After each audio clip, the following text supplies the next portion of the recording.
Salut JF. Bonjour Mehdi. Alors on a planté le 28 juin, on se retrouve exactement une semaine après. C'est important de faire un état de la zone potagère une semaine après pour voir vraiment si les plantations ont réussi à prendre. Alors durant cette semaine, on a été fort pris par nos activités professionnelles et familiales, donc on a laissé complètement le potager sans surveillance. Et c'est vrai que cette semaine, on a eu un peu peur, et comme on peut voir la météo, il y a des gros orages qui ont éclaté. On avait un peu peur que les rubans installés et les plantules ne soient lessivés par ces orages. Ouais, en fait, le potager a vraiment très bien démarré pour deux raisons principales. La première, c'est l'installation d'une fine couche d'amendement, la couche supérieure dans laquelle on a pu repiquer nos plants et ça leur a permis de redémarrer beaucoup plus vite que s'ils avaient été mis directement dans l'argile. Alors le deuxième élément, c'est évidemment le paillis qui a permis d'éviter l'érosion du sol et le lessivage de toute la zone. Ça a clairement amorti le choc des orages. Et si on avait eu une canicule, il aurait exactement agi de la même manière en gardant l'humidité et en protégeant la terre et les plantules. C'est vraiment très positif. Ce que je te propose pour faire cet état de première semaine, c'est qu'on fasse la visite rapide des différentes zones potagères. Comme d'habitude, je prends le côté soleil. Et je prends le côté ombre. Super. Alors nous voici dans la zone aromatique. Tous les plants ont très bien démarré. Il y a juste la roquette qui a quelques petites feuilles violettes et jaunes dues au choc de transplantation. Mais il y a aussi des nouvelles pousses vertes, donc elle a vraiment bien démarré. Et puis alors les autres, la ciboulette a pris une quinzaine de centimètres. Le basilic a bien monté également. Et puis alors il y a le romarin, l'estragon, l'origan, la sarriette qui commence vraiment à s'étaler avec des nouvelles pousses vertes. Du côté de la zone des poivrons qu'on a jumelés avec les carottes. Donc les carottes ne sont pas encore sorties. Il y a quelques toutes petites pousses qui ont commencé à sortir de terre. Sinon au niveau des piments, voilà, on voit un jeune piment là en une semaine qui est apparu. C'est vraiment un très bon démarrage. Alors nous voilà sur la première zone potagère à l'ombre qui mélange la salade à couper, les salades, les oignons jaunes, les bêta-carnes multicolores.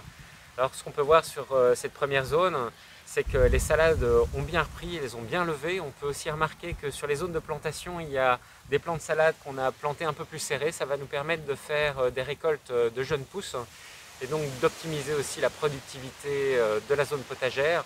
On voit que les bêta-carnes ont bien levé. Malheureusement sur la zone, il y a quand même deux pertes à dénombrer. Une salade ici et une salade là qui ont subi un peu le choc de l'orage. Pas de problème, il y a des pousses au centre et comme il y a beaucoup d'humidité dans le sol, elles vont redémarrer. Donc une zone potagère qui s'est bien lancée.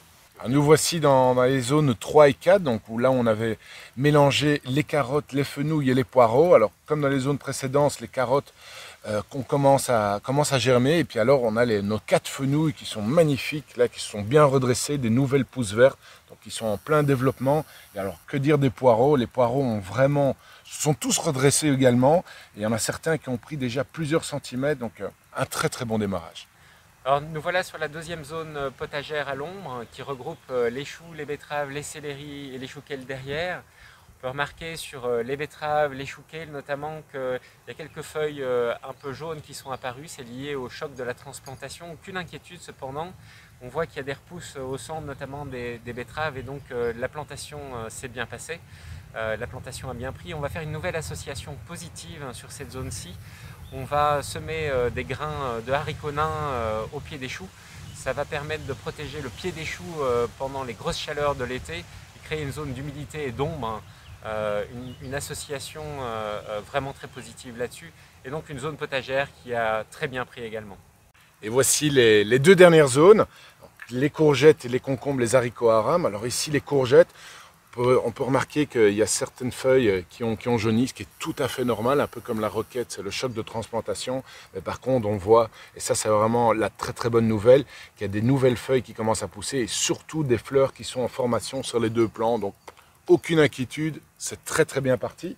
Et alors sur la dernière zone, les concombres aussi, même chose, c'est la même famille que les courgettes, les cucurbitacées. Et donc là aussi, il y a quelques feuilles qui ont jauni dû au choc de transplantation. Mais même chose, il y a des nouvelles feuilles qui sont en train de pousser. C'est de très bonnes nouvelles. Et alors au niveau des haricots à rame qui mettent un peu plus de temps de sortir de terre, il y en a quand même quelques-uns qui pointent leur bout du nez après une petite semaine. Tout est bon. Alors nous voilà sur la dernière zone à l'ombre du potager qui regroupe les épinards, les radis, les petits pois. La première chose qu'on peut remarquer, c'est que les radis ont tous levé, ils sont vraiment bien partis et les épinards aussi. Donc les rubans ont bien fonctionné et les petits pois sont tous en train de sortir. Après une semaine, c'est vraiment rapide. Donc une zone potagère de nouveau qui a extrêmement bien pris. On vient de terminer notre petit tour de l'avancement de notre potager et on a eu la confirmation qu'il a vraiment très bien démarré. Maintenant, ce qu'on a remarqué, c'est que dans plusieurs petites zones, il y a le gazon qui se rebiffait, qui voulait regagner un peu sa place. Et donc c'est important maintenant, rapidement, de placer des bordures qui rentrent dans le sol pour limiter la progression des racines et donc l'invasion du gazon sur notre potager. Il y a plusieurs choix qui sont possibles. Il y a les rondins de bois, il y a du caoutchouc, des bordures en caoutchouc ou bien en plastique recyclé. Du moment que ça rentre bien dans le sol, c'est ce qui importe le plus. Oui, tout à fait. Ce que je te propose, Mehdi, c'est de refaire un suivi du potager pour suivre son évolution dans 2 ou 3 semaines. Et à ce moment-là, on aura l'occasion d'admirer ces belles bordures. À bientôt. À très bientôt.